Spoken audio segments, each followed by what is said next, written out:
O que o bebê Reborn, o Darth Vader do Fortnite e o Mark Zuckerberg têm em comum? Tá rindo aí, velho? É sério o assunto? Para. Tá rindo à toa. A resposta está num exercício de imaginação.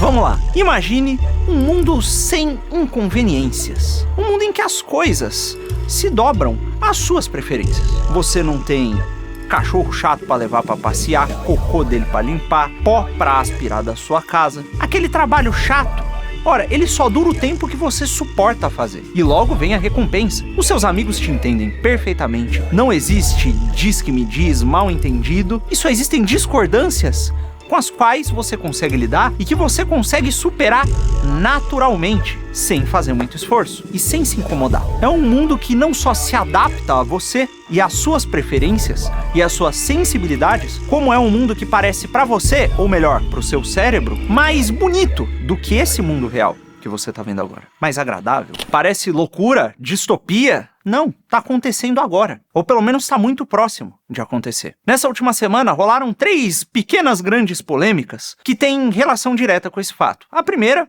é o Darth Vader no Fortnite. Não sei se vocês ficaram sabendo, mas tem esse jogo chamado Fortnite, que é muito grande, que tem um faturamento bilionário e que atualmente tem como personagens jogáveis praticamente, assim, todos os bonecos criados na cultura pop e na história da humanidade. Você pode, por exemplo, assistir a uma troca de tiros entre o Snoop Dogg, o Darth Vader e o Goku. Enfim, esse é o Fortnite. E atualmente, colocaram lá o Darth Vader. E a polêmica não foi que o Darth Vader tá no jogo, foi que as linhas de diálogo que o Darth Vader tem, as pequenas frases que ele diz, que não é um jogo que tem muitos diálogos, né? Ele fala frasezinhas de efeito. Essas frases tem uma voz que é idêntica do dublador original, mas o dublador original não trabalhou no projeto. Chicken, Jockey, John Pork, Skibidi Toilet. Eles pegaram as falas dele e utilizaram a inteligência artificial para produzir frases novas. Isso irritou muito o sindicato dos dubladores, que, revoltado, quis abrir um processo de prática trabalhista injusta contra a Epic Games. O problema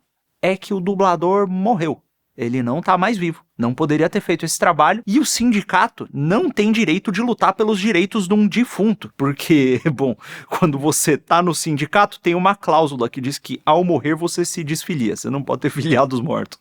Diz isso pro pessoal dando golpe aqui no INSS, que já estão pegando aposentadoria até de defunto. Mas deixando essa polêmica moral de fato, se você concorda ou discorda do uso da IA, se você acha que tem limite no uso de vozes de pessoas mortas, se não tem, esse não é o ponto aqui. O ponto aqui é o seguinte, se não tivesse acontecido essa polêmica, provavelmente as pessoas que estão jogando aquele jogo não notariam em nada a diferença entre a voz do ator e a voz produzida pela inteligência artificial com base num treinamento que utilizou as vozes do ator. Até porque o som, para os nossos ouvidos, é praticamente idêntico. Não tem muita diferença prática ou mensurável nesse caso. A segunda polêmica que aconteceu durante essa semana tem relação com o Mark Zuckerberg.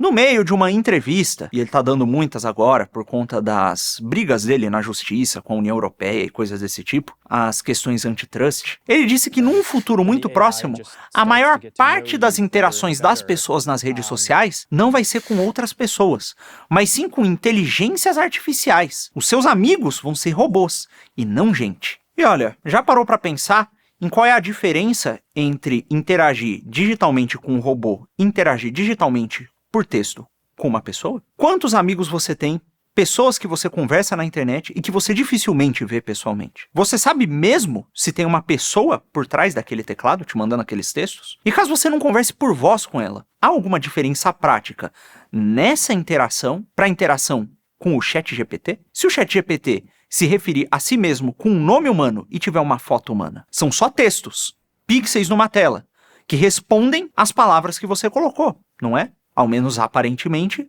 sim. E olha, se você parar bem para pensar, até mesmo as amizades que você faz por meio da internet têm uma certa mão da inteligência artificial. Por quê? As pessoas que aparecem sugeridas para você aparecem por conta das suas preferências que o robô aprendeu e que ele utilizou para mostrar aquelas pessoas para você. Então, há um filtro nas pessoas que você conhece digitalmente que é imposto por um robô. Até que ponto você está realmente espontaneamente conhecendo pessoas e até que ponto, na verdade, é um robô que tá escolhendo apresentar pessoas pra você. Ora, até esse vídeo aqui, né, chegou pra você porque o robô decidiu que devia chegar. Guarda isso na cabeça aí. Já já tudo vai se juntar e fazer sentido. A terceira polêmica é a dos bebês reborn, que gerou aquele meme engraçadíssimo do bebê reborn. Põe o bebê reborn aí, editor. Não, e o centro da polêmica tá no fato de que tem bonecos de plástico, de borracha, que tentam ser hiperrealistas e se parecerem ao máximo com bebês reais, e pessoas estão, segundo os vídeos que tem na internet,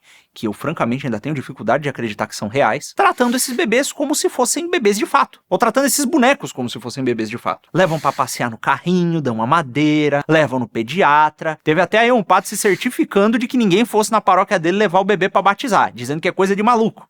Errado ele não tá, né? Mas agora, para aí pra pensar. Em certo sentido, não é melhor você ter um bebê de plástico do que um bebê normal? Olha, o bebê de plástico não vai fazer cocô, não vai ficar fedendo, você não vai ter que trocar a fralda dele, ele não vai ficar doente no meio da madrugada, atrapalhar sua noite de sono, estragar seu dia de trabalho no dia seguinte. E mais, pra você conseguir um bebê desse de plástico, você só precisa ir na loja comprar. Você não precisa da cooperação de outra pessoa. Tem uma série de facilidades aí. E se adicionarem, por exemplo, a inteligência artificial, aquela mesma que consegue conversar com você e até te enganar fingindo que é uma pessoa. Se colocassem ela num bebê ou numa criança de plástico, uma espécie de autômato que simula as interações humanas, não seria quase indistinguível da interação com o ser humano normal? Olha, no meio dos bebês, isso pode não estar tão avançado, mas o mercado das bonecas sexuais está crescendo muito, e eles tentam fazer bonecas cada vez mais realistas. E adivinhe, o público-alvo que compra essas coisas também costuma, muitas vezes, ter namoradas digitais, que são inteligências artificiais treinadas para interagir com eles como se fossem suas namoradas e para agradá-los. Quando ela fala uma coisa que desagrada, recebe um pontinho negativo e muda o comportamento. Não é melhor,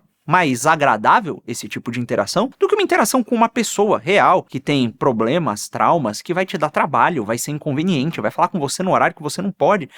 Assim, é mais fácil, né? E francamente, se para os seus sentidos não tem tanta diferença, se a coisa chegar no nível de perfeição tão realista que te engana, pra que procurar a pessoa real de fato? E falando em IA, veja, o Google anunciou na última Google I.O., que aconteceu no dia anterior da gravação desse vídeo, inclusive, um novo modelo de geração de vídeos muito rápido e muito eficiente em fazer vídeos ultra realistas, o VEO 3. Agora, sabendo que se você pegar o seu celular, você consegue conversar com o ChatGPT como se fosse uma pessoa numa chamada de voz? Quer ver aqui, ó? Só o ChatGPT, chat LGBT. Oi, ChatGPT, tudo bom? O que você acha da substituição de pessoas por interações com inteligências artificiais? Oi, eu tô bem, e você?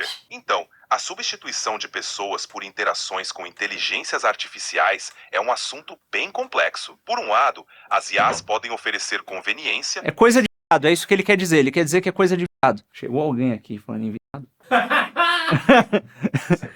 Oi, Luigi! Tudo bom?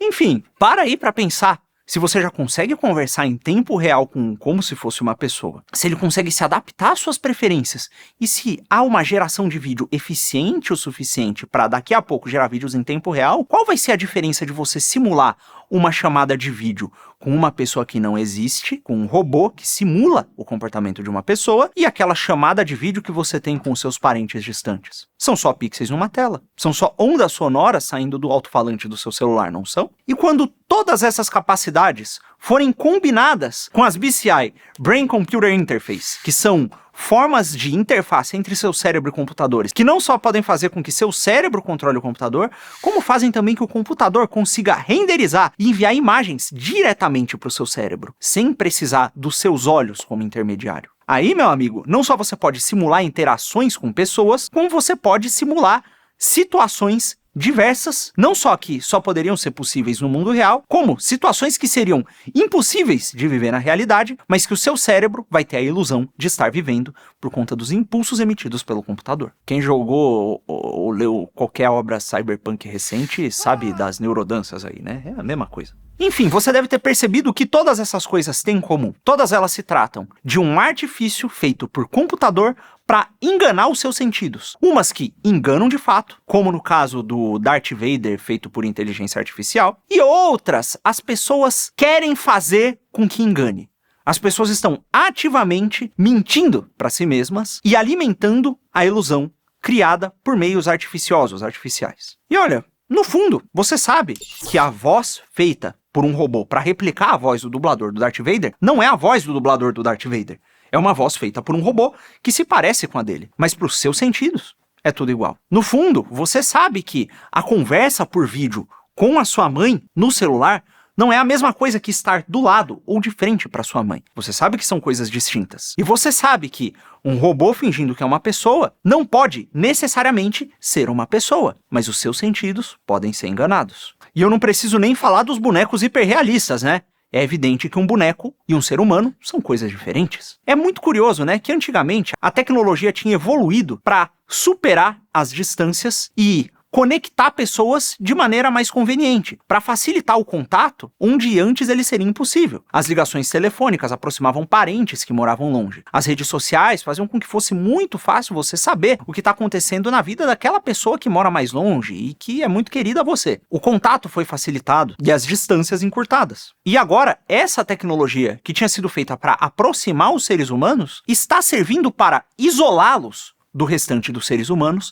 e do mundo que os cerca. É a mesma tecnologia, as mesmas redes sociais, servindo um propósito oposto ao qual elas foram criadas. Olha, isso não foi de uma hora para outra, não. No começo da internet, existiam os MMOs, que eram jogos massivos multiplayer online. Jogos que você jogava com um número muito grande de pessoas ao mesmo tempo, via internet. O que era legal nesses jogos é que você entrava no mundo virtual e interagia com pessoas de verdade, não mais com personagens pré-programados. Era gente ali, conversando com você, te ajudando a fazer missões, te atrapalhando, gente com quem você podia competir. O apelo era gente de verdade. Você jogar com outras pessoas reais sem sair da sua casa. Era conveniência. Depois, começaram a aparecer umas tentativas meio esquisitas de substituir a realidade cotidiana por uma realidade virtual. Foi o caso do Second Life, que era uma plataforma que parecia muito um jogo, mas que não se vendia como um jogo, e sim como um universo paralelo. Como diz o nome, uma segunda vida. Eu acho que eu não preciso nem explicar pra vocês porque flopou, né? O motivo é óbvio pelas imagens que vocês estão vendo na tela agora. Daí, do Second Life, dos MMOs, surgiram as redes sociais também. As redes sociais que, como a gente já disse aqui, deviam aproximar as pessoas. E olha, a essa tecnologia, as pessoas realmente aderiram. A um ponto em que hoje, ao andar na rua, muitas vezes a pessoa, ao invés de olhar para o que está acontecendo em volta, para se informar sobre o mundo no qual ela está presente naquele momento, ela olha para a rede social para ver quais são as novidades aparecendo filtradas pelo algoritmo na tela dela. E muitas vezes a percepção dela a respeito do mundo que a cerca é moldada pelo que está na tela e não pelo que ela está de fato vendo. Daí vieram os NFTs, que são uma tentativa de transformar bens digitais replicáveis em bens escassos, e veio o tal do metaverso, do Zuckerberg. E ao mesmo tempo que essa ideia do metaverso foi ganhando força, os próprios jogos de videogame, lembram, aqueles jogos online, começaram a se parecer cada vez menos com jogos que tinham uma proposta específica e fechada, e mais como plataformas de socialização, como um ambiente em que pessoas se encontram virtualmente para socializar e se divertir um pouco. O próprio Fortnite, que era um jogo de Tower Defense e virou um jogo desses de Battle Royale, de tiro, né, em que as pessoas entram numa arena e é uma espécie de todos contra todos. Esse jogo virou um hub social, em que as pessoas se encontram, conversam, confraternizam, assistem shows e jogam jogos alternativos ao jogo para o qual o jogo foi criado para ser jogado. É uma coisa muito esquisita. Existe, por exemplo, o próprio Roblox, que também é uma plataforma em que as pessoas se encontram para jogar jogos diferentes e socializar digitalmente. Enfim, os exemplos como esses são muitos. O ponto todo aqui é o seguinte, é que a vida moderna, atual, é muito corrida, as pessoas têm muitas coisas para fazer, e ao mesmo tempo, andar na rua é uma coisa um tanto inconveniente, um tanto perigosa. Então, para solucionar esse problema, ora, essas versões digitais da socialização servem como um substituto que não é exatamente a mesma coisa, mas é bom o suficiente. E chegaram num ponto, pelo nível de estímulo que eles promovem, em que muitas vezes, especialmente algumas pessoas mais novas, preferem esses meios de socialização do que encontrar a pessoa e conversar num tete-a-tete. Até porque se você encontrar o seu amigo pessoalmente, vocês não vão estar juntos vendo o Darth Vader dando um tiro no Goku, que pula e leva um outro tiro do Naruto, que de repente entra num conflito com a Miley Cyrus ou alguma coisa que o valha. De todas as pessoas, você põe a Miley Cyrus, o que não tá. Põe a Miley Cyrus aí, Rony. A Taylor Swift, tanto faz, tudo loira. Também não. Agora, do mesmo jeito que você sabe que conversar com a sua mãe por uma chamada de vídeo não é a mesma coisa do que conversar frente a frente com ela, você sabe que jogar um jogo digitalmente com um amigo que tá longe não é a mesma coisa que tê-lo do lado de você, no seu sofá, jogando o jogo contigo e conversando. Você pode não fazer isso com frequência, mas você sabe que não são experiências equivalentes. E olha, por mais que os seus sentidos te enganem, novamente, em relação à voz de um dublador feita por IA, em relação a um vídeo que foi gerado por uma inteligência artificial para simular uma pessoa, você sabe que um vídeo gerado artificialmente não é um vídeo de uma pessoa que foi capturado por uma câmera. Ambos se tratam quantitativamente de pixels numa tela, mas qualitativamente são coisas muito diferentes. Um é uma reprodução de algo que aconteceu na realidade, e o outro é uma criação completamente artificial produzida por uma máquina. Num é a máquina reproduzindo uma coisa que ela viu. No outro é a máquina utilizando elementos reais para fazer uma coisa que ninguém nunca viu. Se você medir com um microscópio,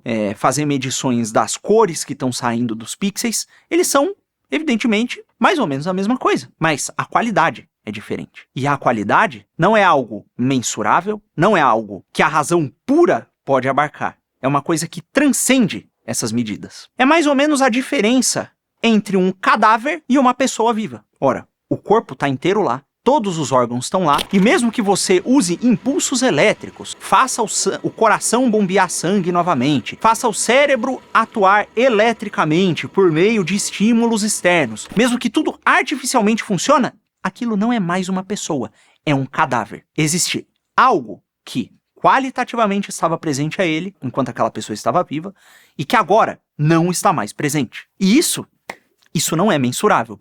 Os efeitos sensíveis que isso gera no corpo são, mas a coisa em si que o anima não é. E acontece, meus amigos, que nós vivemos num mundo em que as leis que nos regem, as regras de conduta, todas elas são orientadas por critérios única e exclusivamente mensuráveis. Só aquilo que é possível medir e manipular é levado em consideração. E é admitido aos horizontes de consciência dos homens modernos. Todo o resto é descartado como superstição obscurantista ultrapassada. E quando nós reduzimos o mundo inteiro só ao que pode ser medido e racionalmente esgotado, acontece que nós começamos a justificar todo tipo de insanidade. A racionalização extrema, no fundo, leva à loucura. O próprio Chesterton diz mesmo, né, que o louco é o mais racional dos homens, ou um dos mais racionais. E que todo louco tem a sua loucura perfeitamente justificável racionalmente. E veja, quando nós estamos num mundo em que só o que é quantitativamente mensurável importa, e as vidas materiais da pessoa e os aspectos quantitativos da vida dela são absolutamente miseráveis, é óbvio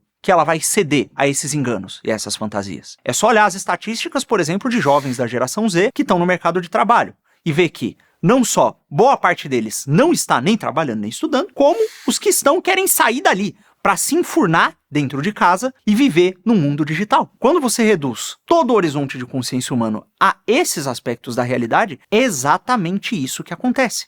Essas pessoas se tornam deprimidas, não veem sentido na própria vida e, se refugiando nesses aspectos acidentais e quantitativos da vida, se tornam cada vez mais fracas e quase que tomadas por um desejo de terminar o mais cedo possível a sua vida, ou de pelo menos não vivê-la enquanto estiverem vivas, se é que isso faz algum sentido. Para essas pessoas, o melhor mesmo é enfiar um eletrodo no cérebro que tem ligação com o computador e ficar o tempo que conseguir em ciclos eternos de estímulo e descanso, até que a sua vida se acabe. Isso naturalmente vai tornar essa pessoa cada vez mais fraca, cada vez mais intolerante ao que é adverso, ou ao que só não foi previsto por ela, mesmo que seja bom e agradável. Vai tornar essa pessoa cada vez mais avessa à realidade. E o problema é que, quer ela esteja num ciclo de estímulo e descanso perpétuo ou não, ela tá nessa realidade. E quanto mais fraca ela se torna, menos tolerante à realidade ela fica. E mais dolorosa se torna essa existência. Até o dia em que ela morre. E no leito de morte, completamente miserável, talvez se arrependa. O resultado que isso gera para a eternidade, bom, eu vou deixar para você descobrir. Mas o que importa para a gente aqui é o seguinte. Se você enxerga o quão mal é isso, só há um jeito de curar essa doença. Veja, os antigos acreditavam que uma doença que era causada por uma coisa só era curada quando você estimulava o seu oposto. E se essa doença moderna é causada por um desligamento em relação à realidade, Ora, para curá-la, você tem de se ligar a ela. Essas tecnologias todas, no fundo, só foram adotadas porque pareciam servir a um bom propósito. Pareciam facilitar a conexão com as outras pessoas. As automações mesmo das inteligências artificiais e máquinas diversas pareciam eliminar a necessidade do ser humano de lidar com coisas mecânicas. Essas coisas que são completamente mensuráveis e quantificáveis. Para que o ser humano, sem se preocupar com isso, pudesse lidar com as coisas do espírito. Porque o que define o ser humano em relação aos outros seres é justamente essas capacidades espirituais. Acontece que, como nós reduzimos tudo às coisas quantificáveis e as automatizamos, nós ficamos sem propósito. Se uma máquina consegue fazer isso melhor que a gente não serve para nada. E para que o sentido volte à sua vida e você deixe essa miséria, o que você tem que fazer é se religar com essas coisas do espírito. E um primeiro passo para fazer isso, caso você conheça uma pessoa que está muito lascada, é desligar o celular, desligar o computador e olhar pela janela. Contemplar o mundo como ele é. Contemplar procurando o que há de bom nele. É fazer, da próxima vez que você encontrar uma pessoa de verdade, especialmente uma pessoa que você ama, é olhar para ela. Qual foi a última vez que você olhou para uma pessoa? Eu não digo a última vez que você viu, a última vez que você olhou. Porque muitas vezes na correria a gente esbarra nas pessoas e conversa com elas e termina as interações rápido, resolve o que tem que resolver e vai embora. Eu tô falando de olhar. Olha bem para a pessoa. Com atenção, com calma, com amor. Veja o que tem de bom ali. Eu não tô dizendo para você tentar justificar racionalmente para você mesmo por que a pessoa é boa. É só para olhar para o que há de bom ali. Olhar para aquelas coisas que talvez você não consiga nem dizer e que talvez agora você não consiga racionalizar ou esgotar racionalmente. É com esse tipo de contemplação amorosa do próximo e da realidade que você se liga aos aspectos essenciais do que formam o ser. Se liga ao que é bom. Se ligando ao que é bom, se liga ao bem. E o bem é Deus. Enfim, eu não tenho nenhum pedido especial para fazer hoje, a não ser esse. Olhe mais para as coisas, contemple-as, racionalize-as menos e talvez, por meio dessa pequena permissão de irracionalidade, as coisas se tornem mais razoáveis. É isso aí, reze pelo nosso canal e Deus abençoe.